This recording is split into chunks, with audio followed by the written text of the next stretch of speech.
What's up, Internet, and welcome back to the Engadget podcast. I'm Senior Editor Devindra. I'm Deputy Editor Cherlynn Lowe. This week, all those Apple AI features that they've been talking about for the past like half a year, they're finally here in iOS 18.2. We've had a chance to play with them. Actually, I've been playing with them for a while. I know you have too, Mhm. Cherlynn, but now the general public has them, and I think they're kind of hilarious. I think they're kind of bad and useless, and we'll talk about that and AI image generation in general. But also, some of these things are actually kind of useful. And I know you're a fan of like Mm. the multi-layer recording in voice Oh my memos, Sherlyn. gosh. So good stuff to talk Love about it. here. As always, folks, if you're enjoying the show, please be sure to as always, if you're enjoying the show, please be sure to subscribe to us on iTunes or your podcatcher of choice. Leave us a review on iTunes and drop us an email at podcast@engadget.com. Join us Thursday mornings around 10:45 a.m. Eastern for our live stream on our Engadget YouTube channel as well. You could do some Q&A. We've got a fun group of people here, and sometimes we show off gadgets, and sometimes we show off Genmoji, as you'll And this see. and this week you really gotta I think even if you come back to watch the replay, it's gonna like really enhance your experience of this talk. It kind of goes both ways. Sometimes the live stream viewers, it's worth going checking out the audio version of the show, and Yeah. then vice versa. But yeah, let's talk about this. So iOS 18.2 came out. Sherlyn, I know you're deep. You're deep in all the Apple stuff. I know they've been talking with you. Have you tested Genmoji and Image Playground before this official release? I took briefings where I saw it, but I didn't have any desire really to check it out before the official release. I Hmm. think, first of all, they're not two features that you haven't seen anywhere ever before, right? Like I've been playing with Samsung phones and Pixel phones, and you can use them to do the Hmm. same. You probably could do the same with other devices and AI models. I So, think though so this is you our you mean just like image generation, just like making a yes, picture, right? Yeah. specifically those. Yeah, yeah, yeah. I Hmm. mean, look, what I've been doing is just waiting till the full release comes out. I do have like the beta software. The problem is the Hmm. developer account is just really annoying for me to set up on a different device, blah blah blah, to get access to the dev betas. Oh, And you even don't need yeah, to. Let's talk. You don't need to do that yeah, yeah. anymore, Sherlyn. That's the old way of doing things. But yeah, yeah. Okay. So what is interesting though, Sherlyn, is like I know you're a gadgety person. You like to Yeah. play with the new stuff, and even you didn't feel compelled to kind of go through the steps to test this out earlier. I think that's kind of Early telling. Yeah. yeah, I guess so. I mean, I wanted to because I think I was intrigued by Genmoji. I was Yeah. like, and I think you can hear a bit like when I talk to Apple people and they're explaining the features. They're like, oh, you might have check them out in the beta or the dev betas, and I was like, not yet. Here's what I'm trying to do. I think that the iPhone audience, the iPhone market, iPhone users tend to be number one, so resistant to iOS updates to begin with. And number two, Apple Intelligence as a feature set isn't even rolling out to every single person with an iPhone, right? It's so limited to like 16 and up or 15 Pro and up that Hmm. I think most people won't even get to use these yet. So I think that's where my interest kind of waned, where I was like, well, as I'm not jumping on the hype bandwagon with everyone at the same time, then maybe I won't try to be an early user. I mean, that's me, right? I Hmm. only if I'm already going to be hip and ahead of the crew by like having an iPhone 16 to begin with, then I'm good. You're good. Well, let's clarify what these things are. So we're talking Yes. about Genmoji, which is the thing, kind of a cool twist on the whole image generation thing. But basically, whenever you're typing text and you hit that little emoji bar to like go pick an Mhm. image, you see the Apple Intelligence icon. You can type a few words to like create an emoji, and you can also create a person within your photo library. You could turn their face into an emoji, so have them do something silly and make that a thing you just plug into your text chat like a typical Mhm. emoji. Genmoji, generative emoji. And the other Mhm. thing is Image Playground, which is Apple's it's a playground for where you type things into the box and maybe an image appears, and it's also tied to your photo library and people within your library. It's like Pixel Um Studio. yeah. Google's got Pixel Image Studios too. Yeah, Yeah. but anyway. And also like the OpenAI, what Mm. the Dolly kind of stuff too, Mhm. except not And the nearly as journey. expansive. Yeah. It's not as freeform as Dolly is. It is very restrictive, and I find Trillin like I'm having the same problem with this stuff as I do with Dolly and everything. Yep. Cool, cool, like stuff to play with. Cool to like show your friends. Look at how dumb this is. Look at what this AI is doing, and Mhm. then functional day to day life. I don't care. Like, Yeah. I don't know an instance where I'm gonna create an image playground thing of an image and then send Mhm. that to somebody in chat or do the work to create a specific Genmoji and then send that to somebody in chat. I guess you could do that. You can reuse Genmoji once you have it. It's Yes. in your Right. little emoji box. But Yeah. also, I think part of the joy of emoji is it's a common language, right? Like Yeah. when you do the thinking emoji, when you do an emoji to somebody, they're like our modern hieroglyphs. Like you kind of know what it means. Whereas if you send somebody a weird generative AI emoji, it's like I don't. What are you trying to say? Yeah. To your point, right? It's like when you do the eyes emoji, it doesn't mean Hmm. necessarily looking to the left. It could also mean like you're sus or like Hmm. whatever. People Hmm. use emoji in such a like flirty, context laden way sometimes too. Like the peach emoji does not mean peaches, dear aliens that are watching this 3,000 Hmm. years from now. Like it does not. It's referring to body parts, right? So like yeah, to your point, emoji. And Genmoji, the concept alone might be a bit strange, but I mean, I played around with it and I really enjoyed like Hmm. creating sort of photorealistic-ish photo well, cartoon versions of Cartoonish. mismatches. Yeah. Cartoon in line with Hmm. the Apple emoji style, right? They have their own emoji pack, like, it looks different from Pixel, whatnot.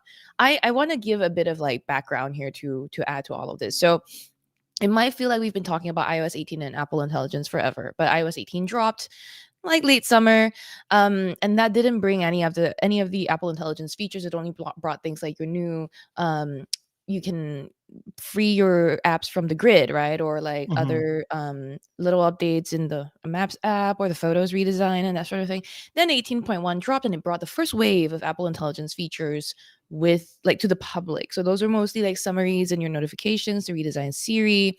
We also, by the way, it might even seem like we've been about it for very long because we also cover it when it comes out in the dev beta, the public beta. It's like there's been so much iteration and like trickle releasing of these features. Now we're on 18.2 where like Dev just said, image playground, image generation, and some new like ChatGPT integrations have arrived. So I bring all that up to say that like one of the reasons I also took forever to kind of get on the 18.2 release, like I don't know how long it took you, Devindra, but I scheduled like an overnight update, right? And this morning I Hmm. was like, picked up my phone, very excited to try out Genmoji, and then it's like, no, your update didn't install. Fine, Hmm. installed it. Took like maybe 30 minutes. Then I was like, okay, let's go. They show me the here's what's new in 18.2, whatever. Go straight into keyboard, go for the emoji, look for it, press it, and they're like, oh, Genmoji and Image Playground, download the language model to do this. And I'm like, why are there so many steps? It should be like, I'm ready to play with it.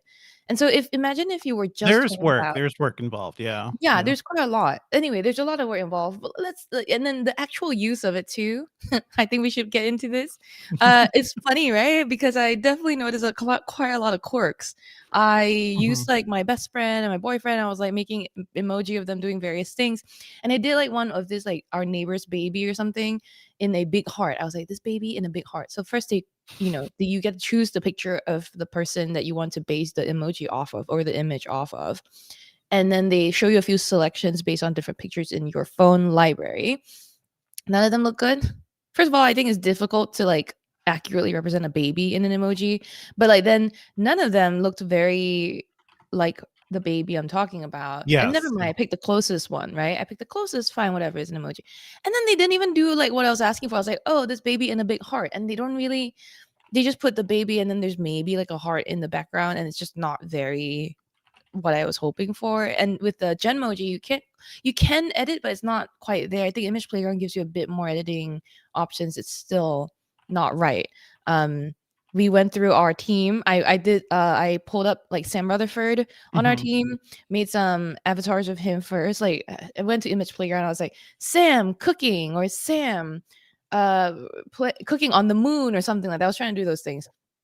And literally, if you use a text description, not only are the images terrible, and we'll get to that later, but like the background is just this square sticker that Yeah. leaves very little room for actual depiction of anything. So Sam just looked like the picture looked most of Sam's head took up most of the space, and then some background details, and it's just like not what I was looking for. It's sort of like when you're walking around a city or like a carnival and there's the people who do the caricatures of you, and it's like sometimes it often looks like a caricature of you. Like it just looks weird. It doesn't. I know that's what they're Yeah, going for. They don't want photorealism because yeah, photorealism is where potential abusive deep materials can fakes, appear, right? and I think they're being very specific about that. But also it's just bad. Like, it's looking at me, right? It's created a profile of me, and, Image Playground Genmoji is getting my race wrong at times. It's getting Mhm. my hair wrong. Mhm. I know I Mhm. have I know I have a lot of gray hair. Okay, I've had gray hair since high school.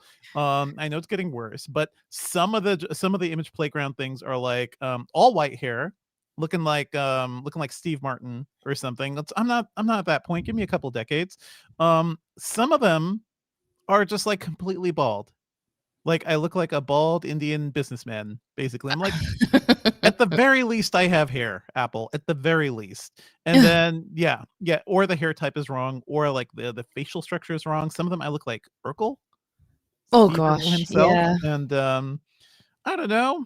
Doesn't just not a good thing. Clearly, they're going to work on this. And the thing about AI models is that Yes. as the models improve and as Apple gets Yeah. feedback, you can also report feedback to when, like, if an image looks weird or something seems suspect, you can notify them. So this will get better eventually. But also, I'm sitting here looking at these dumb things and being like, well, I thought Apple was going to do this a little smarter than everybody else, and I guess Mhm. Genmoji are maybe a little smarter, but I don't have a use for it. I don't know why people would really spend time doing this. And yeah, there's Mhm. the hassle. You have to download the model because it's a big file. It's like a big database that has to sit And in it's your all on device for device, it to do the yeah. work. Yeah.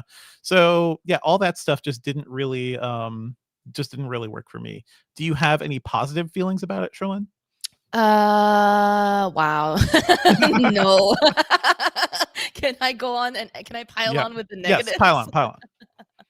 Um, but first of all, people in the chat are agreeing with you. Things like, yeah, what you said, it's a bad caricature. My father says, and they're all agreeing with the touch of gray, Lucky Dog Mhm. podcast and the hair representation. When you Just a don't touch of see great, man. yourself, right? But Yeah. when you don't see yourself represented accurately, it can create this huge disconnect, and you're not going to use this feature. I generated versions of like so many people. I was quickly trying to reproduce my, I guess, my friends and myself, and like I have long hair, and I've had long hair for maybe like 20 years now, very long past shoulder length hair. And I've like the vast majority of the pictures Mhm. that Image Playground generated of me, first of all, were a little more pronounced Asian M features than I think I much and have. much Very shorter hair too. much shorter hair, like above chin length, like chin and like a bob, but like a pretty Uh-huh. drastic bob. You And look that's like, already like you look like a Sailor Moon character, Sherlyn, like, it turns you into, like, a redheaded person. I think one of them even has, like, the right. sailor outfit on you. I'm like, what are you pulling from Apple? What's going on here?" It's interesting, right? Because like Mhm, and the good news about this feature is that Apple's image generation is pretty transparent about showing you the picture it went off of. So you can kind of see why, like maybe in this lighting my hair looked red, maybe in that, And like here's the thing though. I used I believe yeah, when I was using Genmoji, I think there's still an issue with the caching because in Image Playground too, it does this where like if you continue to create images after one after another, the person's name or the prompt before mhm. stays there and it gets added Yes. onto, right? Yeah. That when that happens in Genmoji, there's no real like reset button, I guess. It is not very clear. I do get the option to reset, but I need to wait until after I enter a prompt. But what happened was before first I created emoji of like the baby I said, and then my best friend. And my best friend is like way more tan than I am, and she's Filipino. So there's like when I put my picture, when I was like, oh, make a picture of me doing such and such thing, my skin tone became hers for some reason in my Mhm. emoji, and I was very brown Cherlynn. And I was like, I don't think I've ever reached that level of tan in my life. It was incredibly strange, and I was like, "This is weird." And I Mhm, here's the thing, it's very easy to jump to, "This is racism," or whatever, but I'm like, "Oh, I can see why that happened because of the cache." It was mhm, caching the info it stored for the person before me, and then was mixing it together with what it had for me, mhm, and I had to, like, just reset, right? I had to be like, "Edit this person," or, like, whatever. I had to go in and choose that option. Here's the thing, mhm. it's all well and good when it's in the hands of people like us who know what's going on and understand why. My God, when this hits the public and they're like, "Why did you paint me in brown?" Right? It's gonna get a lot of outrage, I think. So very Yeah. strange. I I will don't know show about you all. outrage, but certainly, like, annoyance. Like, this Sure, is yeah. not a surprise Not and big delight enough for feature, which is what I think Apple is trying to do. But also, yeah, I do think it has trouble with skin tones, like, in general. yeah. Like, I don't know what models they're basing on or how Apple tested this, but, like, it Genmoji cannot tell the difference between me and a person who is a black person, and it's very different. It's just a very different thing. I understand, like, skin tones can be similar, but body type, hair type, all these things, it's not seeing it properly, and Mhm. that's just kind of wild. So yeah, I know. I I'll love to see what the people say. For the people who can see this on the stream right now, I'm Uh-huh. showing you this is a new Genmoji creation page, and it says very clearly beta next to Yeah. it. Yeah. And this is based off of a picture of me.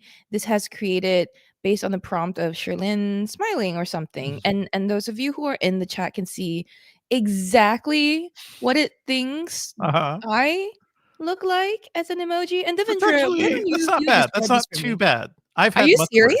worse.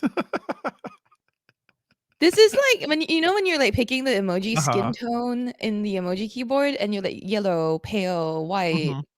whatever. This is still like 5 on a 6-point scale, I think, in terms of the color. It also could be lighting, it could be all sorts of stuff, but yeah, I think the Yeah. overall feature, at least the feature is showing like that kind of looks like I just can squint and I can kind of see your face there, but on mine, like no, it's just like Steven Urkel, not even the cool Stefan Urkel. This I'm is Urkel. supposed to be Cherlynn writing a book. Just FYI. It's quite hilarious to me. So, but go Good on, stuff. sorry. Good stuff. No. I think it's good. Well, do you want to move on to any of the other features? Like there are other AI features coming. I mean, so we talked about Genmoji, Image Playground in general. I'm not You can type words and make images to share in your messages. I want to know from chat, like, are you folks actually using this? Do you see a value in this? Because I hear from a lot of people, if they really want to do this, they're going to open up the Chat GPT app and kind of do Mhm. it there, or do it in places that have already proven to work with this model. I wonder, like, Apple's going to be going for the mainstream users who may not have done the Chat GPT playtime yet. I feel like that's the main goal there. There are other features though, like the Siri integration with ChatGPT is also rolling out alongside iOS 18.2. I've been like testing this thing 18.2 for a while in the various beta versions. And the ChatGPT integration is interesting, although you have to be specific. Like you can go into the settings by default every time it goes out to ChatGPT. Like if you ask Siri a question it doesn't understand, it's like, would you like ChatGPT to do this? Or if you tell it, hey, ask ChatGPT to do this, I think it still gives you an extra confirmation to say, hey, you're going outside your device. In your settings, you can change that. So it just kind of does it automatically. It's up to you if that's a thing you want to actually do. You can also tie your ChatGPT like pro accounts and Mm. everything to it as well. Have you played with that stuff, Sherlyn? No, I mean, I thought I had it. That's why the trickle drop of features is Mm-hmm. so bad. I thought I had it with the initial release of the redesigned Siri, and I was like, Mm-hmm. oh, craft a meal plan for me. And it didn't even bother to try to do that because it didn't have that ability to, tap Chat GPT in to do that yet. Mm-hmm. But no, I like I said, been very focused on the image generation because that's very fun for me. I also don't see myself using those types of features Mm-hmm. a lot. I mean, again, in various ways, whether it be through Copilot or like Pixel or whatever, I've had access to something similar for a very long time. And I just have never, honestly, in my life, haven't found myself using these features. I think why I've been playing so much with the image generations, I could see myself using image generation more than the writing base or the like Mm-hmm. come up with a plan type of things because I'm a writer. I don't want to be replaced. So I can Mm-hmm. happily replace an artist though, like a graphic designer. I'll let the AI take your jobs. Yeah. Um, I but well. I will say, Mhm, you go on. mhm. Well, you like to doodle. When I saw you last week in New York, Trillin, that's where I was out, folks. But Trillin Yes, loves the Amazon things, the Kindle thing the that you're Kindle writing scribes. on Yep, now. yep. You can now take your notes to the next level, according to Oh Apple, God, with yeah, Image those are Wand. great. Did you Yeah. play with that, like the doing a doodle and having Um, Apple and having it be Intelligence? drawn. So Yeah. I didn't do that because I don't have an iPad that I've updated to Apple Uh-huh. Intelligence just yet. Okay. But what you can do with an iPad with an A17 Pro and M series chip, etc., is you get Apple Intelligence and you go to the Notes app and you can do a lot of like you can draw, like you can sketch an illustration to accompany your notes Mhm. and then circle it and then have Apple Mhm. Intelligence kind of make an actual illustration for Mhm. you. The I will tell you this, I was very cranky. This was a briefing in New York recently. I was incredibly cranky for various Uh-huh. reasons. One of them being probably I was hungry, right? And, Devindra has seen Listeners, me you have to hangry. understand, yeah, Cherlynn doesn't just get hungry, she gets hangry. So, yes, what happened? So then so then we in the briefing, and at some point, this person who's doing the demo is showing us this feature. They've written a note about terrariums, and they've Mhm. drawn a really bad sketch of a terrarium, and the word terrarium is below it. My brain is like, "Tiramisu?" And Tiramisu. then, like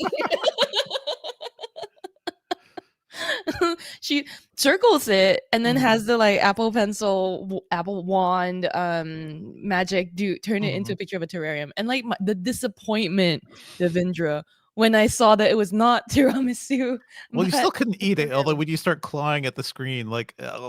that's not food. Oh, I'm sorry. Sorry, Apple. Yeah. It was very fun. I was like, and I confessed to them afterwards. I was like, I legit, your handwriting is not bad, but my hunger induced brain saw tiramisu. But yeah, that's exactly what you can do, right? Like if you are writing notes for a school project or whatever, and you Mhm, want to make your slides look pretty with a hand drawn quote or somewhat hand drawn illustration of whatever you're writing up. Like maybe we're writing about quantum computing. We want a drawing of mhm. several servers linked to each other, and I am bad at drawing squares and lines. So Hmm, I can just you don't even have to start anywhere. You can circle an empty space on the mhm, note, and then an Apple system will like look at the context of what's been written around the page and draw up like a picture for you based on the content. So that's pretty mhm, interesting. I'd love to try that out. I think a lot of the mhm. Notes app or the pencil based features are very fun.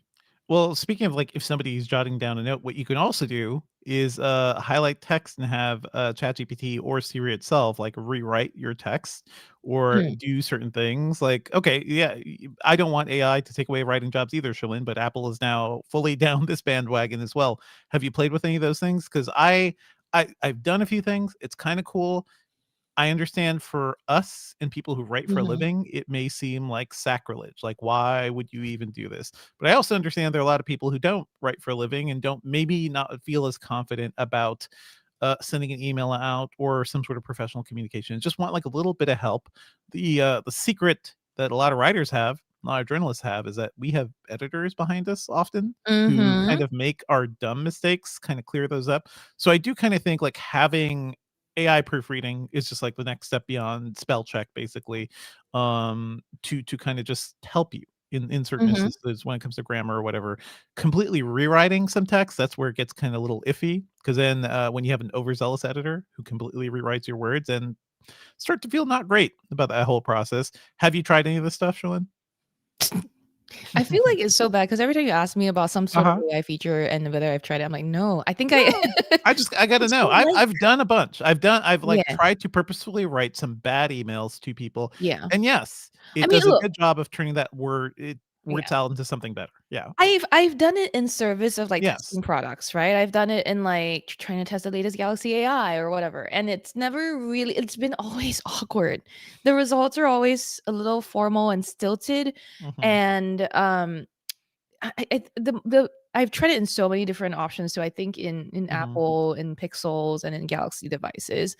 Um, I just think the idea of tone correction, and I've been ruminating on this Mhm. thought for a while, the the notion that your tone is something that needs to be fixed and conveyed through your Mhm. text is an interesting one that, like, are we maybe reading a little too much into each other's tone? And or It happens, are yeah. yeah, and also, are we needing the AI to do this for us, or should we be learning this ourselves about how to speak That's the other thing. nicely? So I gonna we're kind of like offloading some Oh, skill construction to the right. AI too, and I am kind of worried of where this takes us because when it comes to writing, it's sort of like you're hitting cruise control, right? I'm putting down some Mhm, words. I'm just gonna like let AI take the wheel, basically, to like construct these sentences and thoughts, and that doesn't help you as a person get better at writing or formulating your thoughts. And a lot of writing is just like sitting down, getting thoughts together and kind of putting them in a specific narrative flow. If we're mhm. always relying on our computers to do that, then we don't train ourselves to do that. And to me, that's really different than something like spell check. It's like, yeah, we all have trouble spelling words. That's just like rote memorization sometimes, or Yeah. even grammar checks, like remembering grammar rules. always hard to do. Like, some of my Yeah. favorite writers, I look at their transcripts. I look at Quentin Tarantino's scripts for his movies, and dude does not know how to spell anything. Like, he just, like, goes with the flow, and it kind of Yeah. works in context of what he's doing. But when it comes to fully rewriting things, tone Yeah. control, basically kind of steering your narrative in ways where you don't even really think about it, Yeah. I do think that's gonna lead to some bad things, like, for us Mm. as a culture and as a society. Have you seen these stories, Sherlyn, about, teachers who are like, "Hey, I had the weirdest experience with my kid," like, or with my students, like, we're talking about something like facts, and they bring up things from ChatGPT, and I tell them, Oh, "No, I'm a teacher who knows things, and I can look at books and tell you that's wrong." And the kid is like, "No, but ChatGPT says this." And as they keep asking ChatGPT yeah. things, it keeps coming up with like different Answers. misinformation and different Yeah. answers. And the trust of like how you know things and what facts are is Mhm. clearly eroding. And to me, Yes. that is a potential worry with all of these tools. Yeah. I mean, I think we can get into that. I just wanna Mhm. quickly point out that Declan in the chat has a very good point, that, like, Sure. maybe we need AI to talk us down before we get angry at the tone in someone's email, rather than change the tone of the email before it gets sent. Uh-huh. Like, yeah, you know You what? get some warnings Maybe sometimes. Yeah. Yeah. yeah, yeah, it's like but the problem is then they're like, where does the policing begin and Mhm. end? Like, it's like, "Oh, this email you're sending sounds a bit angry," or, "Hey, I noticed your heart rate increased. Are you getting angry at this very innocuous email that your friend Mhm. just sent you?" Like, how does it happen? I think that is a very, interesting approach to start from there instead of, like, change the tone of your message. Mhm. I will point out I would talk back to your point, Devindra, about, like, the Mhm. quality of the sources and media and whatever that everyone's being exposed to nowadays. We've seen this happen over the last few decades, right? Like, especially in the last Mhm. decade. Like, I was just talking to someone that worked their entire life in, like, the print magazine space, Mhm. and they were saying that, like, if you look at and I was telling them, like, if you just look at the time it goes into producing periodicals in the past, right? Like, Mhm. magazines used to be monthly. Sure, there were Yeah. daily Yeah. newspapers, and then there's but with the rise of each faster delivery of information came also the rise of inaccuracy and, like, misleading reporting Mhm. because everything becomes so reactionary. Mhm. And with the Chat GPT and the AI development now, it's worse than fast, right? It's like 7 different answers to the same question because the AI is constantly trying to generate something new for you. And then so eventually we might not even have truth and fact anymore. Mhm. There might not be such a thing as fact checking or misleading or inaccurate because there won't be the word accurate anymore. Well, it's all You about vibe know? checking now, isn't it, Trillin? Like, that's what it's all there's so much to talk about. I feel like an entire presidential campaign was just run Yeah, on vibes, and right. people ignored obvious facts in front of them and were just like, "Vibes. We like this vibe. Vibe good." And, these vibes are gonna carry us, like, all the way to the end of the world, apparently. But, yeah, it's true, like, facts don't matter as much, especially when the sort of things that can kind of keep facts in check disappear, Yeah. like consequences for bad actions, a sense Mm. of shame, a sense of, like, sticking to a defined sense of reality. All those things are disappearing. So and Bring how back shame. Bring back bring shame. back shame, bring back the shame lady from Game of Thrones. We just need that just AI doing Nickelodeon. that. Ah, I love Yeah, her. I love her. Well, bring back Um, shame, but also bring back joy, you know what I mean? bring Like, back there's joy and all things shame in and balance. well, it's a whole thing. So this is a whole Mm, other conversation that we'll probably mhm, do at some point. But yeah, we yes, are just starting with all these Apple Intelligence features, folks. I want to know how people are using them. Have they made your life any easier? There are some things I can point to. Like I think the phone call like recording and yeah, transcription stuff, like that's cool. Voice memo yep, transcription, just yep, having that baked in there yep, is super useful. And one yep, thing I am really jealous of kids in college right now because of like the really dumb stuff I have to spend a lot of time doing, like recording lectures, recording notes, transcribing things. Your phone, the supercomputer in your pocket is just doing it mhm, for you. You don't even need an internet connection. yeah. Just kind of wild where we're going. There are some I exciting things. Yeah, yeah, I will point out also that with, iOS 18.2's release that mhm, visual intelligence is also available now, and yeah, visual intelligence is, like, exclusive to iPhone 16s with camera control, right? And the only way to access visual intelligence, which by the way is the one where you can use the camera to point at things in the world and it will get like either you can search it and get answers through ChatGPT how to use it, or yeah, you can I believe the alternative, Google image search it and see what it is. So Mhm. um and then visual intelligence is like, I find it weird that the only way you can access it is through long pressing the camera control. Like there's no Mhm. Mhm. other way, which is kind of wild to me, but maybe one day. I haven't played around with it too much yet. I could see it being potentially pretty useful, like being able to point to things in the world and asking questions about it is a genuinely useful application of the camera, not of the AI. Mhm. Right? Like when Google Lens came out, I was like, this is genuinely useful because yes, people wanted to be able to look at the things around them and do image searching things. There Yeah. were like real, actual helpful things in the past, and now it's like AI everything. Um, I don't then know yeah, why it needs to be just iPhone 16 alone. Like, is it just because of the camera button? Because hey, they spent a whole lot of time last year talking about the action button, and why can't I just like long press the action button on an iPhone 15 this Pro is not a to camera related feature, but I get what you're saying. Yeah, kind of do the I don't know. I don't know. I It is a know. camera related feature, but the actual processing work is not.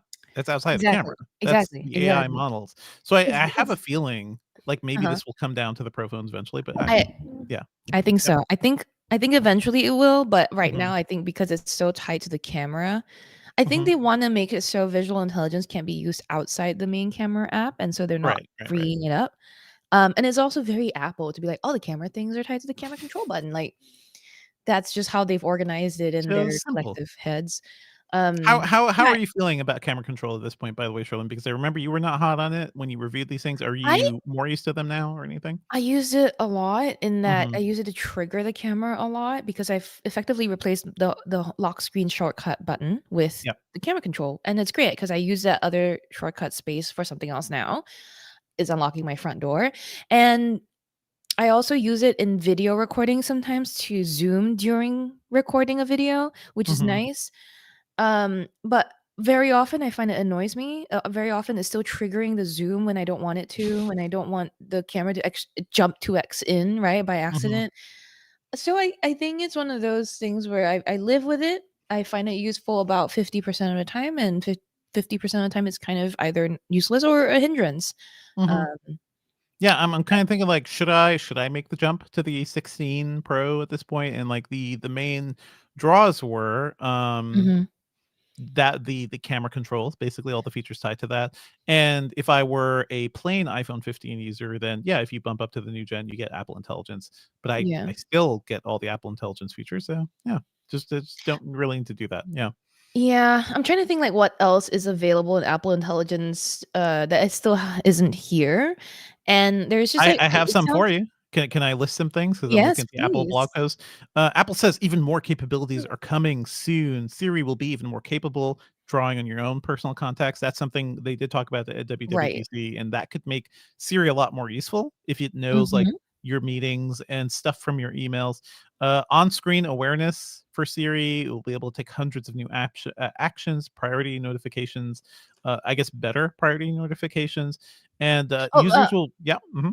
the priority notifications is different from summarize notifications, so yeah, Okay. like yeah, Oh, yeah, that's true. So right now we have yeah, summarize, then eventually they will show you what's most important. exactly. Um, Yep. in Image Playground, you'll get a sketch style that'll let you draw something, and then it'll make an image out of that. Because right now you have to describe a thing, basically. Mm, So mhm. those are the big things coming. And again, nothing super compelling. Like, nothing like, "Oh my god, I really gotta get an iPhone for this." But also, I don't think Apple is doing what Google is doing or what Microsoft is doing, being like, "Our entire future is set on this one AI thing." I think Mm, Apple is being very, like, cautious about this, even though it is such a selling point for them as well. They're not as gung ho yeah, about it as everybody else. And maybe yeah, that's a good thing. Like, maybe the story of this year was that Apple was kinda behind, but now mhm, everybody has poured tens of billions of dollars into generative AI, and now the reporting is like, well, a lot of research has slowed down. Like, the actual progress of it is not getting much better as it has been over the yeah. last couple of years, so slow and steady wins the race, maybe, for Apple. Yeah.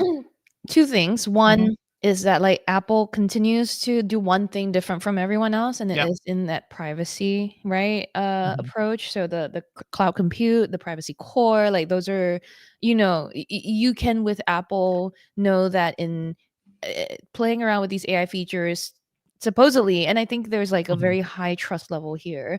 You can trust that your data is not being used for a training, b like nobody can see it at Apple, like Mhm. there's just much more attention and care to the privacy of your data. So that's a good thing that Apple continues to Go check lead out our in reporting this around that field. from WWDC, by the way, because there was a whole panel around Yeah. it, and we report on that. Yeah.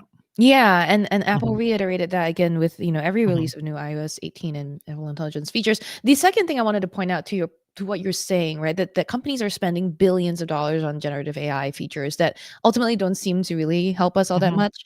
Is Avery on our team said this morning when we were looking at all these like really terrible pictures generated by uh, iPhones.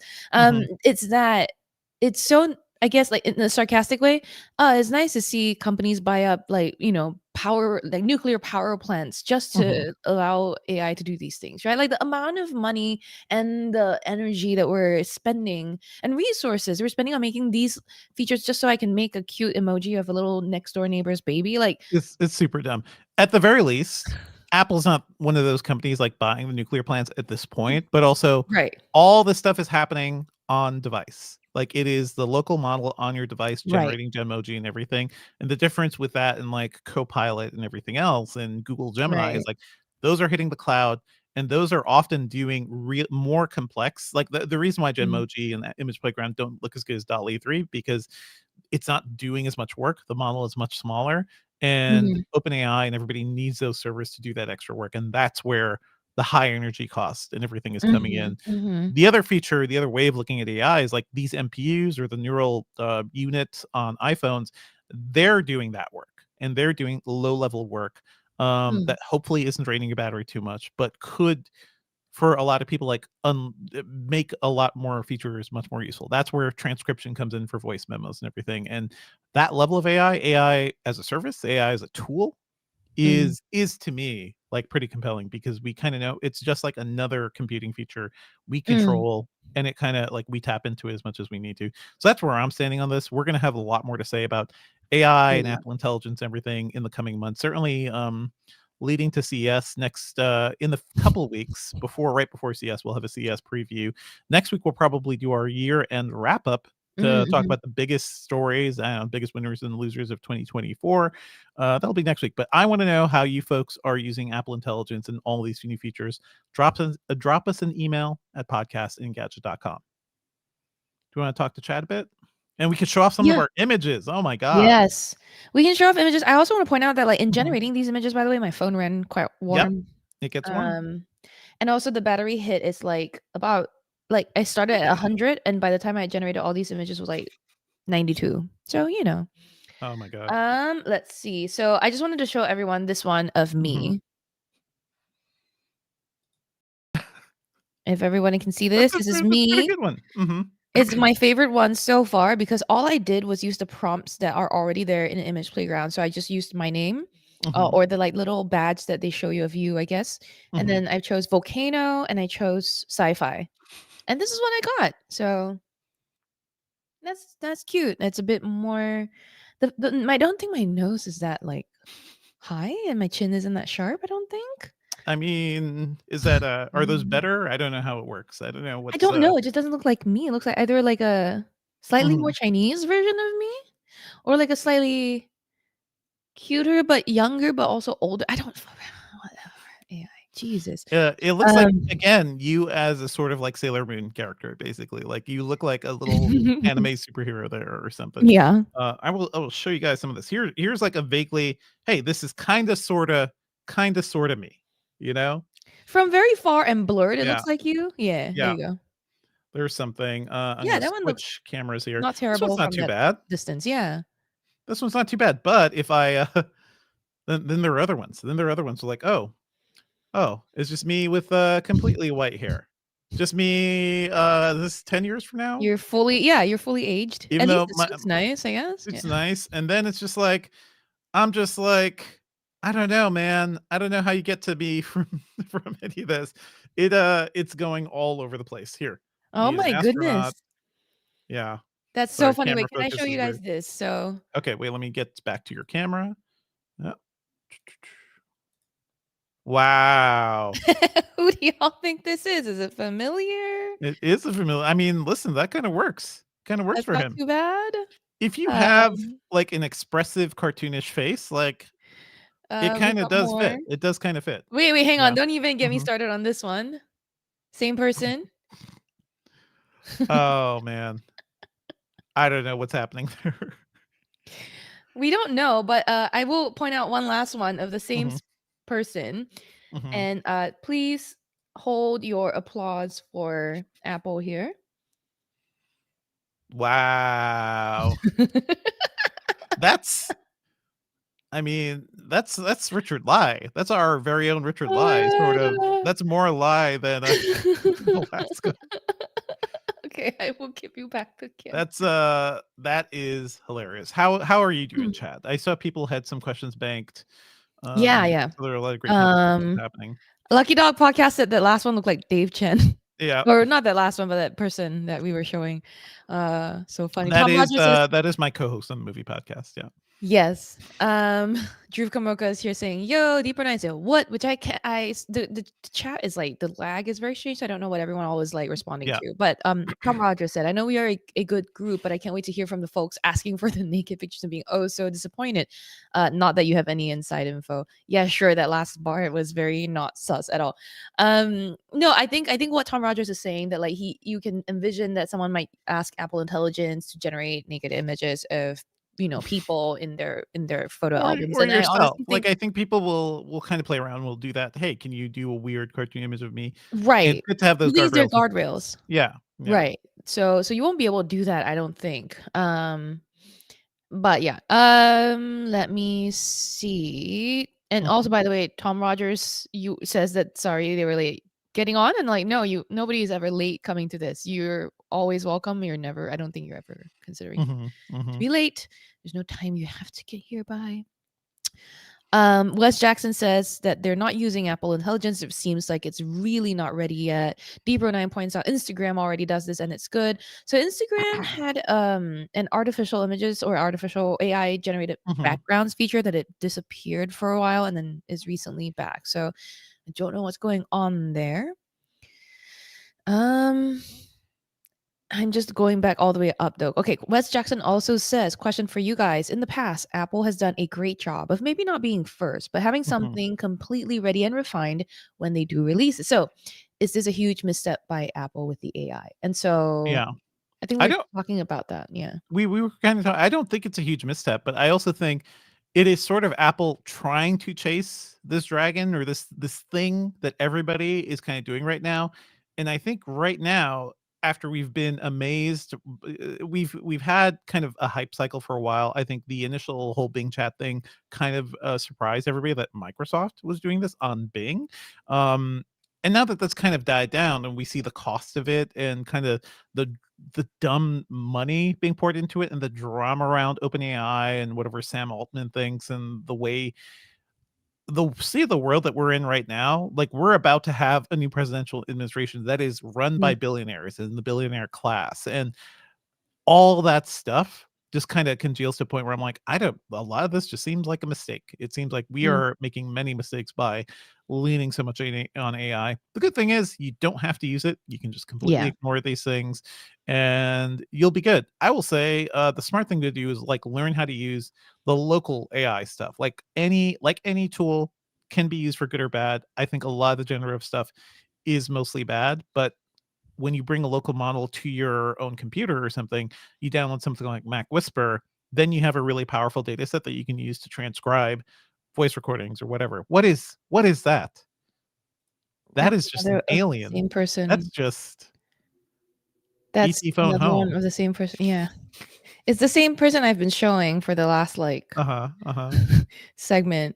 And yet every single one of these pictures and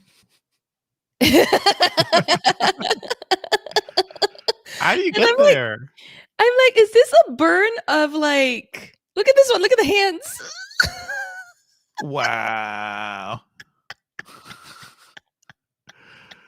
They got the eyebrow and like Our maybe the new smile down. segment is just, Burn, former Engadget I hate to editor. do this, but this is our Sam Rutherford. That's I just kinda see it. He kinda looks like, He looks there's an actor I'm thinking of that he kinda looks like there. yeah, he does. This is a clean, like a more yassified version of Sam. Um, Wow. Sam in the next Lego more movie, Sam, basically. lots of Sam ones. Uh, so Mark didn't see this one, so I'm gonna pull it up again for Mark. Mhm, This is our favorite, Chris Velasco. Um, mhm. Wow. AI. So this is the future, folks. This is a bad image reconstructions of our friends. okay, y'all, I'm gonna show Mhm, y'all a side by side.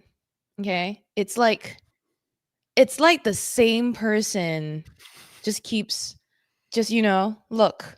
I mhm. it's like I'm not doing anything, but y'all can't tell I'm doing a magic trick. I'm putting my phone in front of my face, It's, and then it's the back same to me, and person. it's like it's the same person. It's like I'm not moving or You're just anything. like, "Real?" Yeah, just Again, that really one looks like that looks like a superhero costume or something. Anyway, my folks, send favorite is us. this sultry one, sorry. Are you on a motorcycle? Yes, Why do in you have water. handlebars? You're in a jet ski on that one. Or no, it looks like a moped. It looks like it's weird how it crops out things. I also don't like that you can't, like, specify, "Hey, give me a widescreen thing." Yeah, it's Yeah, all you're on a this sort of moped. format. Yeah. It's all Yeah. square images on, like, ChatGPT. You can be like, "Give me a widescreen, something that looks a little Yeah. different of a shape." What could have made it the cover for this YouTube? Yeah. That's It the also one where just I'm yeah. like, "You look like," who's the character from It's Kingdom Hearts? Ming-Na yeah. Sort of, or the girl from Chrono Cross. Like, Oh, yeah. it's just doing all sorts of stuff to Sherlyn. Okay, we should move on, folks. Anyway, yeah. Drop us your favorite dumb emoji at podcast@engadget.com, and if it's okay, let us know if we can share them on air in future episodes. Yeah. And Alita. also let us know. Like, I mean, we're probably gonna be writing something about this too, but it's kind of dumb fun, but it's also like, wow, this is not a phone selling feature for you, Apple. It just feels like this stuff all just feels so darn useless. All right, let's move Mhm. on to some stuff. Okay, I know how to open this one too. Great. All right, let's move on to some other news. And speaking of generative AI slop, here's OpenAI. Sora, the Sora video generation model, is officially available to people who are subscribed to ChatGPT Plus or Pro. Mhm. You can make, let me see here, 1080p videos up to 20 seconds long. Sure. Again, what do you do with this? And maybe like instantly generating a cool little video or something is more useful than just like a random generative image. But how do you feel about this stuff, Sherlyn? The same way I felt about, like, everything I've mentioned so far, right? Like, Uh huh. I think I've heard good things about just Sora and AI video generation, right? But Hmm. and I could see how it would be useful because as someone who's an aspiring influencer myself, I'm like, I could use some AI generated B-roll. But I think, with video, A, it Hmm. requires so much more energy. B, there's so much more like to the point when it gets good is and realistic is the point where it becomes the most scary, right? Like right now it's just Hmm. funny and doesn't look real, but like one Hmm. day it's gonna be pretty bad. So I don't know. I mean, I guess good for everyone to start playing around with it, but I don't know what it means for our world and What does society. it mean for our world? Let's we can take a look at some of the images being produced. Or no, this was a live stream ChatGPT did, but Mm. in our feed here It's very or in realistic Engadget. looking, and Yeah. I saw some of the other like the snow animal ones. Yeah, so snow Hmm. animals and snow. Animals and snow. I mean, it's cool. Like, it's cool that you can create the stuff, but, the thing I'm thinking is at what cost? You know, Yeah, at what cost are we just creating this, playground of, I don't know, of just, like, videos on demand? Um, Part of the joy of creating things and creating art is also to actually do the work, to actually yeah, capture the things, and, somebody I forget who it was, but somebody smart said, like, the act of creation is the magic behind art, right? Not yeah, just the final product. You can't just flick your right. fingers and make something appear. It is the soul and the energy that a human being puts into something that can kind of Yeah. make it really compelling. I think of something like I don't know if you've probably seen Mad Max Fury Road, Sherlyn. I don't know Mhm. about Furiosa, but I something have like seen Furiosa, yeah. Mad Max Fury Road and Furiosa as well, like going to the middle of nowhere in a desert with giant cars, doing real stunts, doing cool stuff. There is something inherently compelling about that that just looks so different than like the vast majority of MCU garbage that's out there sometimes, Like I like MCU movies just fine, but Mhm. CG characters fighting CG characters are not as compelling as like Right. humans doing stunts, vehicles in real places. Yeah. That's the thing. I Mhm. was going to comment when I was watching those, Mhm. like, you know, the sort of animal videos that Sora in that demo, the opening I Mhm. was showing. Um, it's one of the problems is that it's not real, right? It's like Mhm. when you watch a nature documentary, you're not watching it because it looks nice. You're watching it because Uh-huh. like it's like, wow, it's incredible that animals do this. And once AI replicates that, it's like, oh, I guess you can make the animal do anything you want, so it's not really real. Number That's one. true. I mean, Number sometimes you do kinda like, a big selling point of Blu-rays was, Planet Earth, right? That whole Yeah, series where the stuff, like, the footage looked incredible, but it's also because a yeah, human being spent, like, a week in a jungle yes. trying to get, The like, tent, that one shot of that still those dancing birds, which are yeah, now the videos everywhere. yeah. Yeah.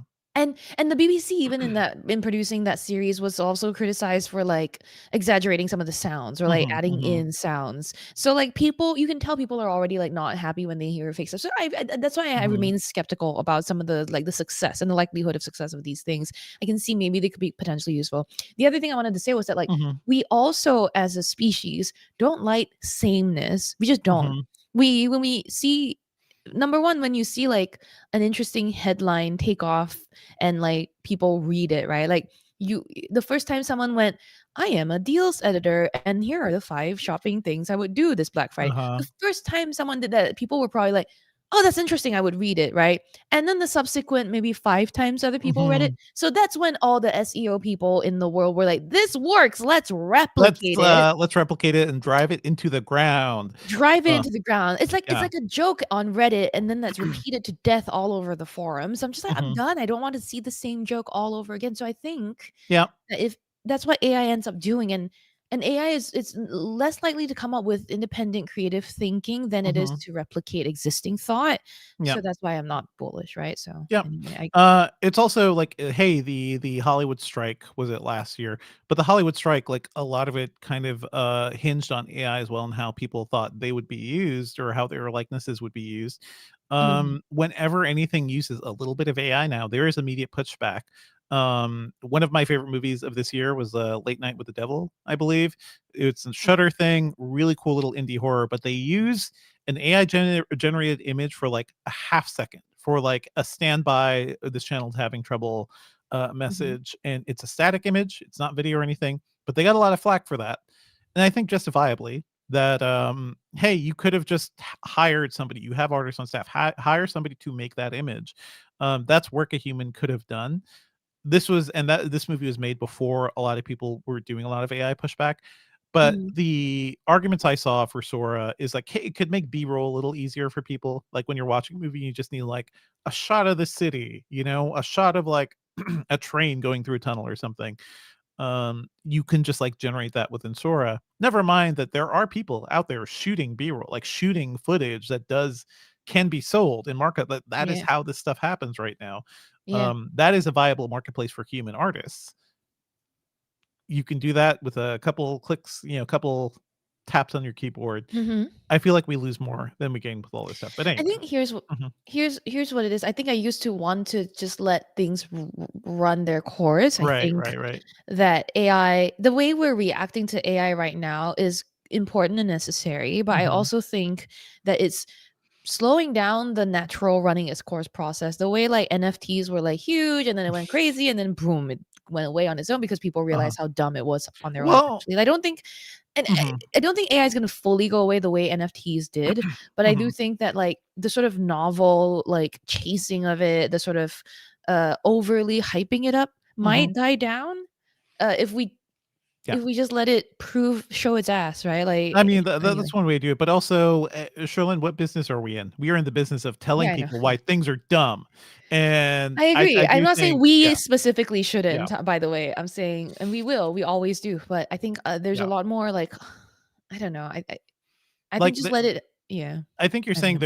there like performative there's a lot of, like, performative Yeah. rejection of it too, which I think is kind of a whole thing. Yeah. Listen, it's weird how human culture works, right? Like, it's sort of like when in the first Trump era, a lot of people were anti-Trump and made a lot of money by taking on that persona, even if, like, it turns out in the end, like, they were not as, like, that we call them resistance grifters now, but they were not as Mhm. like noble figures as you probably would have wanted.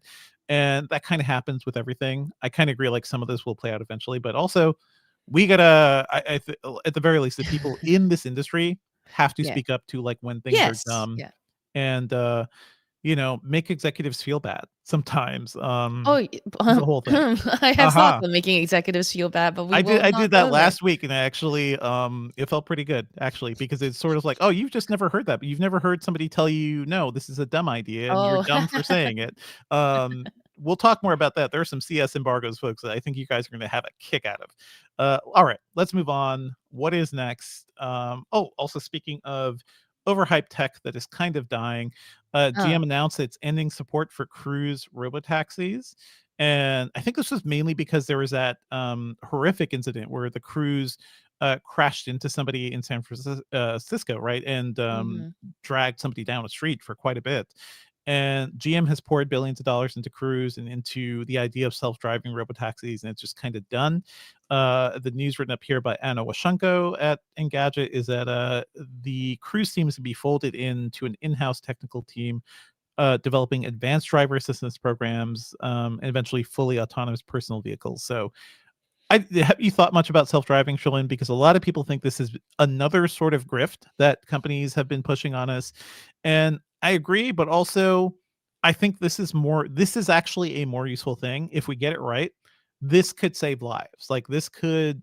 I am very much like pro this feature if we can actually get it going. How are you feeling about cruise and I self-driving in general? I I tend to agree with you. Like, I Mhm. think that there are a lot of issues in the way, there are a lot of challenges right now, but I think it is an important thing that when, you know, we get it right is going to be useful. I think there's so many like applications. Number one, robo taxis in this case is like I could see it as being like a useful shuttle. I could Mhm. see it as like a helpful getting people around sort of means of transportation that is, if we do it right, could be environmentally friendly, could be like great for accessibility. There's just so many things. It could help people who Mhm. are isolated get out of the house, whatever, right?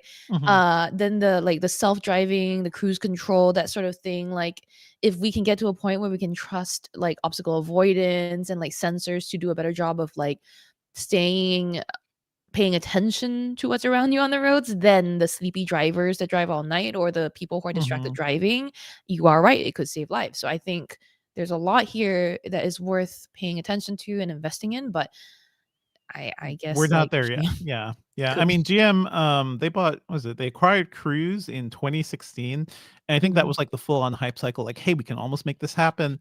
Yeah. It was No, but a not everyone's yeah. like AI everything. Their attention span is so short. They've Mhm. decided to not invest in the things that could pan out. Mhm. They've got 5 years for it to work, and if it doesn't, they're moving on to the next hype thing, and now the Yeah. hype thing is AI, maybe. I don't It know. can kind of I think it may all, like, work in concert, like, some of the AI processing and model processing hey, these things all these, things relied on computer vision, which in another time were things that we classified as AI. It's AI processing of incoming video and Yeah, photos and everything, so, again, what is AI? How do we think about AI? It's really generative right. AI is the real hype cycle now, I but we yeah. have been trying to I push this for a while. Yeah. I was about to say when you were Mhm. saying that we're like, we have to talk about AI, and I think Mark Dell in the chat was saying that AI is here to stay. I was like, yeah, you know what?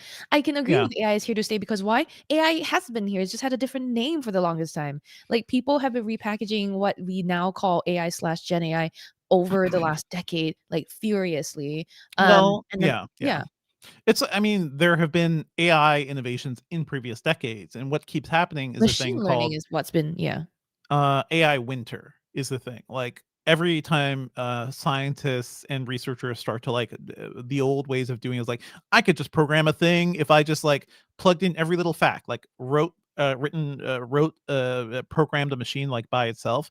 I could make an artificially intelligent thing. That didn't work out. So researchers have tried new things, and there are rises of innovation, and then Mhm. winters after a while. The thing that kind of pushed all of this is the whole idea of the transformer model and everything we kind of saw after that. So that is at the heart of generative AI, but also like computer vision stuff, like all ties into having Yep. large data sets that these things can kind of recognize and match to.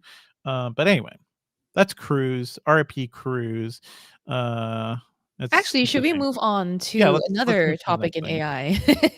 Sure. Drop that link back in there so I could put it in It the is thing. in there. You should And see it. that's Yeah.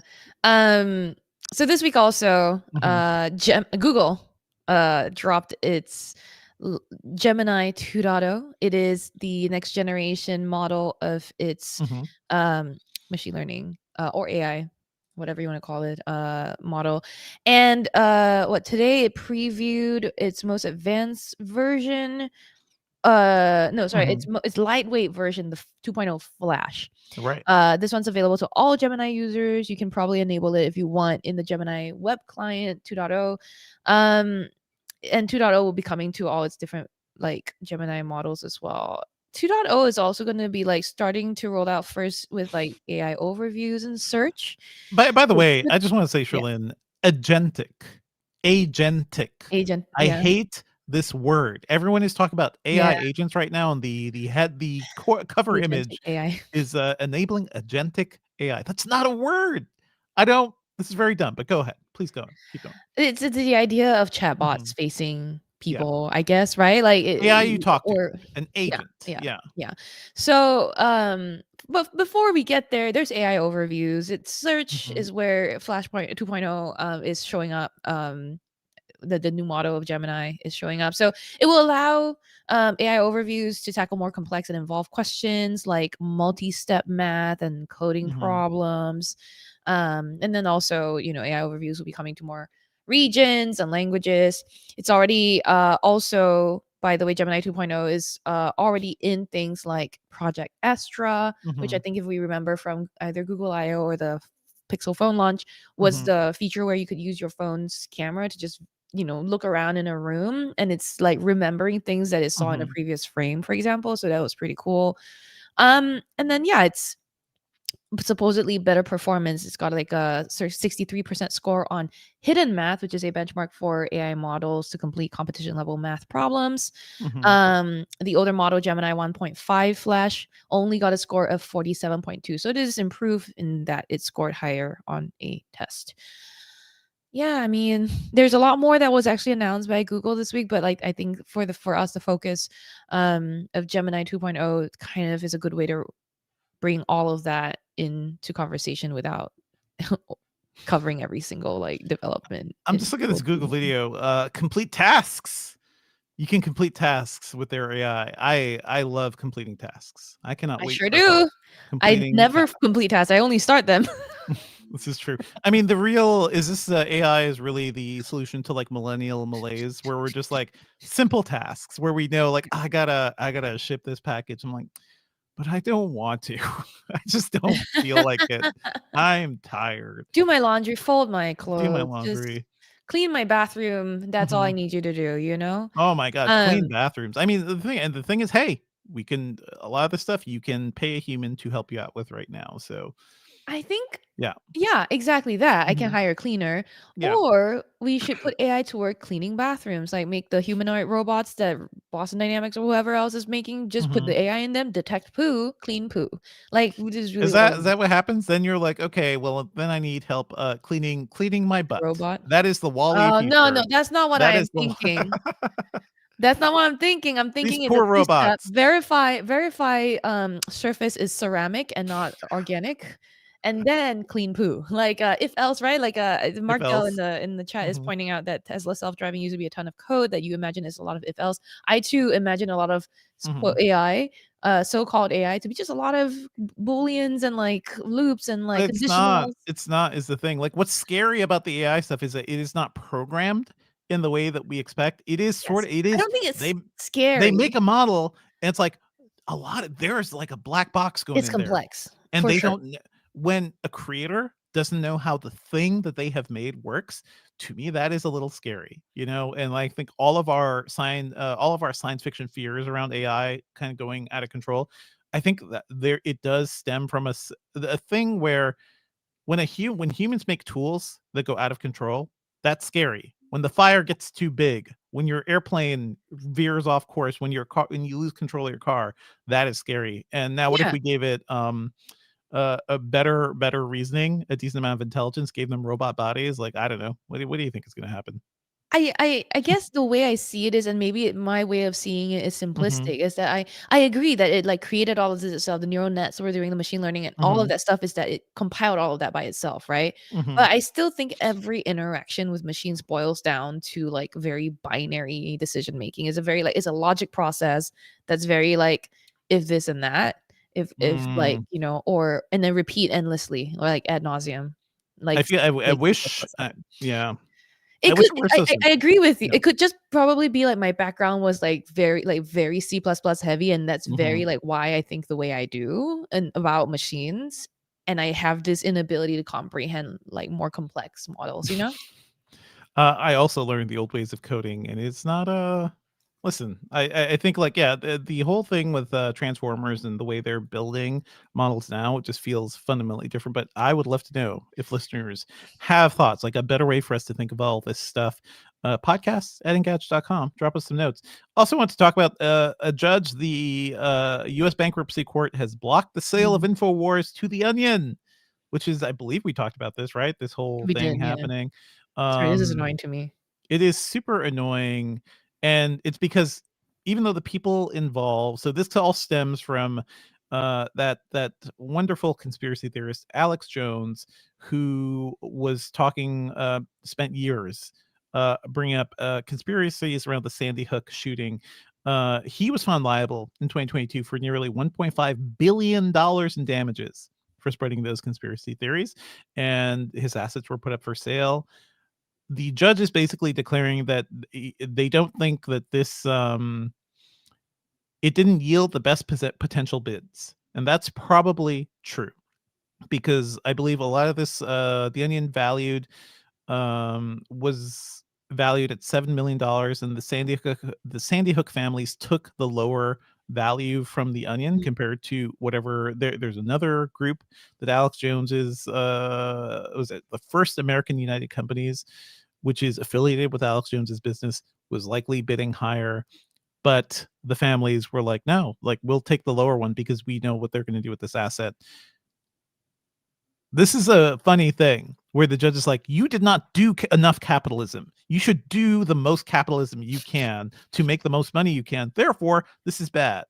And So to me, stupid. this feels like an example of, like, oh, we cannot comprehend another future, can we? Can't comprehend another world where maybe the highest bidder doesn't get the deal, because the actual seller, the people in charge, want to do something better than just generate the most value Yeah. possible. Yeah. Ugh. Yeah. So this is not settled yet. We don't know what's going to happen here, but Mhm. fully disgusting. Oh man, Absolutely disappointing, yeah. absolutely disappointing. Let me see here. Oh yeah, we didn't. Do you want to talk about the TikTok ban, Trillian? Because there has been a lot of stuff around it, and I don't think nothing's settled yet. We're all kind of like, it's all kind of up in the air. Are we talking about the Australia one? The U like Well, most recently, like, TikTok is in the process of, like, trying to delay a ban instituted, Mhm. a recent ban. So let me see. Mm, Here's the most recent story we have here right now. TikTok asks court to delay the law that would ban its app next month. mm, And it's a whole thing. Like, now we're in a state where, like, Donald Trump is going to be back in office, and he spent a while previously in his last administration trying to fight right, TikTok, and now he's like, "No, no, mm, no, I'm okay with it." Who knows what money changed hands there to make that happen. right. Um, but let me see here. I Mhm. I mean, I'd be okay if we didn't talk about it. I was just more I actually thought it was very interesting that over the last few weeks we saw that Yes, Australia was banning social media for under 16s. there's that. I mean, I don't know if you guys talked about this. I talked about this when I was on Twit, but, We certainly briefly it talked about social media and Mhm, that Australia was considering over the US Thanksgiving holiday, mhm. considering that ban, and then in the week after, I think it was Yeah. official. It's all kind of up in the air. So, Carissa Bell, writing for Engadget, Mm, wrote, "TikTok is beginning its last-ditch legal challenge to avoid a ban in the U.S. The company filed an emergency injunction in federal court on Monday of this week, asking for a delay in the law that would ban the app from taking effect so it could have time to mount a Supreme Court challenge." We have talked about the potential TikTok ban, like, quite a bit, Trillin. I mm, don't know if your feelings about it mhm. have changed at all. I do think it is one of the, again, performative mood, a performative thing that people are doing to be like, China bad. We should worry about this. I understand why government employees may not like why the government may not want employees to have TikTok on their phones. Like potentially, sure. On a widespread population basis, there are so many other ways that the Chinese government has access to data about Americans. Um, It's not uh, about I don't even think it's about that, right? I think they yeah. watch the popularity of TikTok and they can't Mhm. control TikTok. Well, And, like, they it's can again, like they can implement things to force TikTok to behave in certain ways in America. You know, they can't control it the way they maybe could a US company, but still, yeah. yeah. I think maybe Yeah. that's part of it here. Um, we will see where this goes. This is every time we talk about this story, we kind of have to say, we shall see. I don't know where anything is going to go at this point. Yeah. Yeah. Let's move on to I don't know what we're working on. You guys know what I'm working on. What we're all working on. We're all getting ready for CES. I'm also in the process of re-reviewing the Xbox Series X, which is a really interesting thing. A really interesting thing to go through and think about like where this console is right now. So I will get you that copy soon, Trillin. I'm doing Nice. it. Yeah. What are you working on, Trillin? Can you take a guess, Devindra? Because, I've been hounding you about one thing the Mhm. last few weeks, I wanna say, and it's CES all the time. It's all I'm talking CS all the time, baby. God, This is, we're hey, so a preview of our plans, like, we're gonna have a lot of people there. yeah. It's gonna feel like an active CES. We've had smaller teams before, but this is my first time going since before the pandemic. 2020 Oh, was the wow, last one yeah. I was at, so, I've done at least, like, 11 years at CES, so it's not like I actively miss it, No, but you're not a novice, no, right. I do miss being around the team and Yeah, going and seeing the stuff in person yeah. and telling you guys what's good, what's not, and what is just complete junk, you know? Devindra, Mhm. I will clue you in on one thing. So since it's been that long since you've been at an Engadget Uh-huh. CES, we don't have a trailer anymore, Oh, I heard. and I don't miss the trailer. yeah. Yeah. Oh, which no, and we have like very close, like very like walking distance access, like next door access to nice bathrooms now. Oof. So, That's oh really yeah, the era of the seriously cold, upgrade. posh, portable potty is over in Gadget.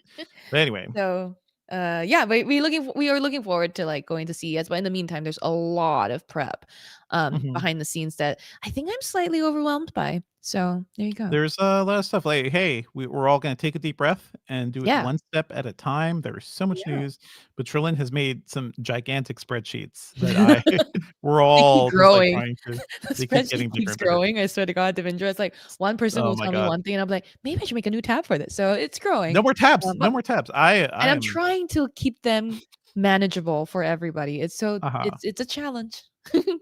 Let's move on to our pop Yes. culture picks of the week. Anything you want to shout out?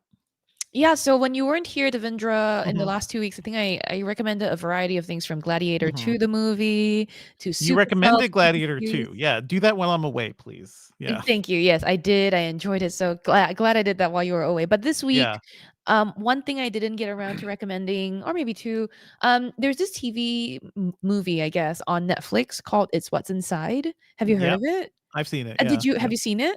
It's cool. It's a Yeah, cool I little liked indie it. project. Yeah.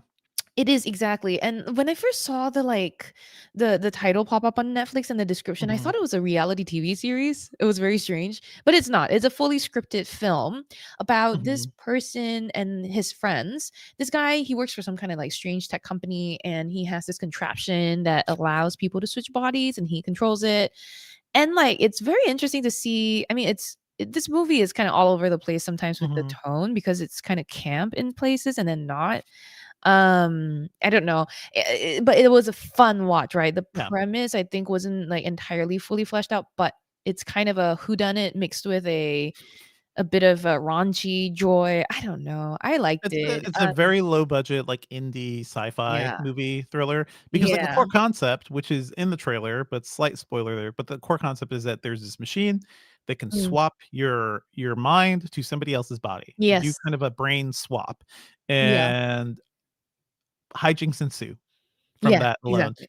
I thought it was fine. I saw that we reviewed that on the Filmcast at some point, this Nice. year, and there's a lot of cool stuff, like, it's a really, ingenious concept. I think the Yeah. script is a lot of fun. I don't think they do enough with it, and that may I be a agree, budget I agree. I think issue. they could have Yeah, gone further.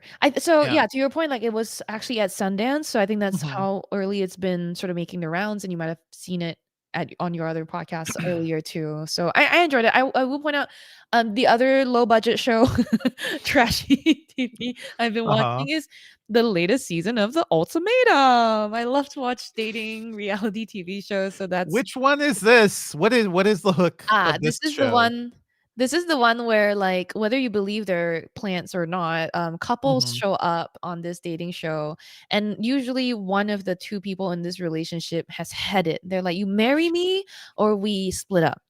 And so they come to Well, this that's a show. healthy relationship right there. That's a healthy way to Yeah, proceed it's with already great communication. beginning. It's Yeah. a lovely foundation for a strong Mhm. relationship, right? And then if you don't marry me, we're gonna go to this show and I'll force you to marry me, or we're going to, by the way, swing. So they Okay, the okay. premise of the show is that y'all show up and then you um split up for about a week where you pick one of the other split up couples to date, and then you go into a trial marriage with your new partner for 3 weeks, and then you split up, and then you reunite with your old partner that you entered the show with, and then you do another trial marriage for like I don't know how many weeks, and then you decide at the end of all of that whether you want to marry each other. It all sounds really Yeah. sound and therapeutic and grounded, so it's pretty funny. Pretty funny. Did you talk about Wicked yet? I assume you've seen Wicked. We mentioned it because Alex Kranz was on here, and Alex Yes. loved Weekend. But go ahead. I mean, we could It's very hear good. another It's very perspective. like, I just wanna say, like, I was not super excited for this. I saw it on Broadway, not with, I like, love the Broadway one, the yeah. main actors. Like, it was fine. My seats weren't great, but I music was fine. Like, it's totally fine. I think the movie is a better I'm sorry, interpretation of did you that say the story. music was fine? I The said the beauty music was of fine. Defying Gravity and For Good and Popular and Some Dancing good Through songs. Light. These are not things like, you're a show tunes person, Trillian, like, you love the Defying Broadway Gravity songs. made me Yeah. cry every time I It's saw it great. live. I think the movie does a better job of basically bringing those songs into a narrative that gives I'm you fully sure. fleshed characters. Like, the movie is pretty great. John Chu, a director I like, I have liked since the Step Up movies, Yes. the movies that introduced us to the world of, Channing Tatum. Mhm. That guy used to listen to my movie podcast too, so it's like, it's cool to have followed his career all the way to the point where he was making a GI Joe movie, did Crazy Rich Mhm. Asians, and now he's like, this is one of the biggest movies of the year. And it's also tremendous. I think his Wicked movie is a lot like a superhero origin story. Basically, there's a lot of Superman in here. Richard Donner's Superman, a lot of nods to that. Cynthia Erivo is fantastic. So yeah, we oh yeah, we talked about this in person, Sherlyn, but I Yeah, do we think did. you should see it and see it on I a give big you my screen reasons, and with we'll good yeah, sound. I Good will sound. watch on I screen mean, for sure. lit I understand your reasons. Yeah. Yeah, so many people in Yes. Hollywood unfortunately have a I know. similar issues. But yes, go see it, folks, if you have not seen it yet. Likely at a Dolby screen. The Dolby Atmos screens would likely be good.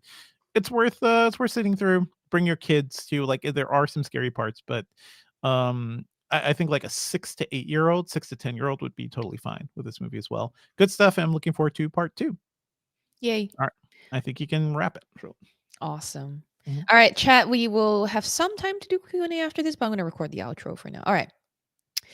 Well, that's it for the episode this week, everyone. Thank you as always for listening. Our theme music is by game composer Dale North. Our outro music is by our former managing editor, Terrence O'Brien. The podcast is produced by Ben Elman. You can find Devindra online at. At Devindra on Blue Sky and all the other places, and also at the Filmcast at thefilmcast.com. If you want to send me your most fun ideas for Genmoji or Image Playground, keep it PG, please. You can send them to me on Blue Sky. I am at sherlyn.bsky.social, which is CHERLYNN, by the way, or at Sherlynstagram on Threads. You can always email us your thoughts about this show at podcast@engadget.com. Leave us a review on wherever you're listening because it really helps us with discovery, and then subscribe on your favorite podcast platform. Thanks, folks. We're out. All right, chat. How we doing? Tried to do my radio host voice for the outro and the outro only. It is It's yeah. good. Mark, you can always go back and listen to the previous episode. So everyone that's on the live stream, we didn't do live stream for 2 weeks. Devindra was Mhm. away and all on Thanksgiving, but we did Yeah. two audio only episodes. One of them I talked to Jess Condit for about like an hour about mental health and social media. That was The a other good I chat. talked I to liked it. Alex Yeah. Kranz. Thank you. I Mhm. talked to Alex Kranz and our own Valentina Palladino about e-ink and Kindle and Remarkable and all manner of reading and writing tablets. Those were really fun. Good Um, conversations, folks. And if you were watching yeah. this live stream, please subscribe to the actual podcast because those numbers, we need the numbers, all your numbers. If you have Spotify open right now, just go to your Spotify and add us to your list. Yeah. You can subscribe and never listen to an episode, or you can subscribe and listen to 1 or 2, or you I can think listen they to have all. to be they have to be downloaded for it to count, right? Like something Yeah, something I know, has to I happen. understand. Like, it helps us Yeah. more if it's actually listened to, but look, Yeah. I don't like to force people to do things, but Dude, it helps just us. whatever. If you want to support us, folks, yeah, people have been like doing the YouTube tip thing. Don't do that. Don't send corporations money. But download, thumbs up, share around, and let us know what you want. Podcastinggadget.com. I'd love to know like potential topics for future episodes, questions you all have. I'd love us Oh my like gosh. whenever we have more time, maybe after CS, but we should do like a purely like asking gadget thing more often. Yes, I can't wait. Actually, send us all your Mhm. questions because we can bank them for like when we have a slow We week and can we can do bank an them. audio only episode Yep. like we did the last 2 weeks. Okay, so to the chats very Mhm. quickly. CF542 commented these weird dating or marriage shows are bizarre to me. Yes, and Mhm. also hi CF542. And Mark Dell says this feels like the most unhinged of all that I have heard about. You have not heard about enough then because there are way more way more unhinged They're ones. pretty crazy ones, yeah. Um Declan and Tom Rogers both are talking about the 28 Years Later trailer, which I agree, like, oh my Good gosh, 28 stuff. Years Later looks good, right? Mhm. Oh Good my to have gosh, I Danny love Boyle it. and Alex Garland together again doing that because I remember I talked to Alex Garland a couple of years ago. I was like, "Buddy, what's going on with 20 Years Later?" I think this was around the show Devs on Hulu, Mhm, which is mhm. fantastic. But that dude is a genius, and he seemed like he was excited about eventually going back to the world of 28 Days Later. So let's see. Yeah, Great I'm trailer. excited too. Use of a Rudyard Kipling poem too. So Mm. creepy in all the right ways. Yeah. Deepro9, when we were talking about the social media ban, says, "How do you enforce that, Australia?" And yeah, good question. We're still wondering. But There Deepro9, is no way to enforce it. Yeah. yeah. I mean, like we said, during that Mhm. episode with Jess, that teenagers will find their way to do anything. Kids will find their way to get anything. Um, Deeper and I Mhm. also pointed out the TikTok ban won't happen in the US. We'll see. We just don't. It's been a while, right? It's been years and years. Mhm. Um, We're all kind of yeah. assuming nothing will actually happen there, but we shall see. Yep. I need to give y'all the ultimatum. Dang, Declan, don't make me do that. I don't like giving ultimatums. I just enforce boundaries and bounce when my boundaries aren't being respected. The way I ghost people. Ugh. Ugh. Just figures. But Oh, chat is by very the way, large on our video now, but actually I it kind love of it. looks cool. It looks cool. I actually like it. Tom Rogers, Mhm. by the way, had the brilliant idea, and it made me wonder, question my life choices. Tom Rogers says we just let it play in the background, and I'm like, you know what? Instead of playing all these dumb little YouTube videos that I do in the background as background noise, I should just be playing the Engadget podcast. What am I doing? Just to Instead hear of giving yourself myself a more and discount, more. instead of making myself more, yeah, I know that's true. Fall in love with me more and more. Mhm. I'm just gonna keep listening to like my favorite episode of me and myself and I over and over again. All right, I think we gotta start getting ready to say goodbye. So if you're still here on the chat, leave us a little emoji or a little goodbye so that we can say your name. Oh my gosh, I have a Kindle Scribe 2 next to me. I'm gonna start You drawing do? You do? names Okay. when I see them. Draw names. And while you get that started, we don't have Ben on the show, but he is in the live chat watching. I wish we could have Ben do the little like credits roll right I mean, now. credits are us. It's all us. I'm Yeah, doing the video and the OBS stuff right now. Cherlynn is exactly. It's bringing all her sparkling personality and all her thoughts on Apple. And yeah, Ben will be editing this episode, so go listen to the final episode. And yeah. that's it. Thank you so And much for joining us, folks. What's up, Cherlynn? yes, we want to say thanks and goodbye to Tom Rogers, Declan, Mark Dell, CF542, Ben Elman, whoever that is. We had Drew Karmoka here for a minute. We have so many people. I got your names all on here with my really terrible handwriting. On my camera, I don't know if it's being shown. Is it, Dev? Yeah, yeah, Dude named Charlie is here and saying bye. So yeah, we appreciate you always. We really enjoy hanging out with you, and we're sorry we're gone for a bit, but you know, we yeah. all We'll be here and then gone for Christmas, but expect fun times ahead. We're all gearing up for CS, oh and it's god. all pretty exciting. exciting Mhm. and tiring. All right, folks. Thank you so much for Bye, joining us. everybody. We're out. Bye.